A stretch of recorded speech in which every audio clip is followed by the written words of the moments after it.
साथीहरू मलाई धेरैजनाले दुध मलाईको रेसिपी भनिदिनु न भन्नुभएको थियो, त्यही भएर मैले आज तपाईहरुलाई दुध मलाईको रेसिपी सेयर गर्न थालेछु।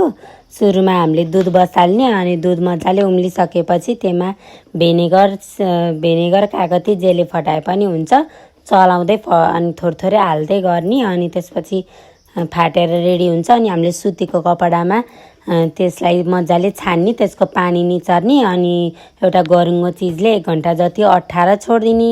अनि त्यसपछि फेरि अर्कोतिर दुध बसालेर अर्को कराईमा अनि त्यो नि उम्लिसकेपछि मैले चाहिँ बेसार हाल्यो। तपाईहरुसँग लेमन येल्लो छ भने लेमन येल्लो पनि हाल्न सक्नुहुन्छ। मैले सुकमेलको धुलो पनि हालेको थिएँ, मैले त्यो चाहिँ खिच्न बिर्सिछु। अनि त्यसपछि यसलाई हामीले मजाले चलाउँदै पकाउँदै गर्नुपर्छ, आधा भाग बनाउनुपर्छ यो दुधको पकाएर मजाले चलाउँदै पकाउँदै गर्ने। अनि मैले चिनी पनि हालेँ, यसलाई बेला बेलामा चाहिँ चलाउन पर्छ नत्र फेरि तल डढ्छ दुध। अनि त्यसपछि ड्राई फ्रुट्स पनि हालेँ मैले, तपाईहरुलाई नि के मन लाग्छ ड्राई फ्रुट्स हाल्न त्यो हाल्न सक्नुहुन्छ।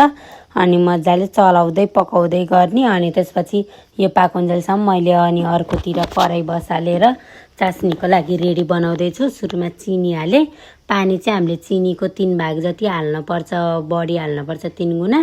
अनि त्यसपछि सुकमेलको धुलो हालेँ। यता हाम्रो मलाई पनि रेडी भइसक्यो। अनि त्यसपछि यता हाम्रो छेना पनि रेडी भएको भएर मैले यसलाई माड्दैछु। मजाले माड्नुपर्छ, यो जति माड्यो त्यति राम्रो हुन्छ। अनि मजाले माडेपछि 1 चम्चा जति मैदा मिक्स गर्नुपर्छ यसमा। अनि यतिको डल्लो बनाएर अनि मैले यसलाई पेडाको आकार दिउ, धेरै ठुलो बनाउन पर्दैन, पछि पाक्दाखेरि आफै फुल्छ। अनि यता हामीले उम्लेको चास्नीमा अब त्यो अघि बनाएको पेडालाई हाल्ने।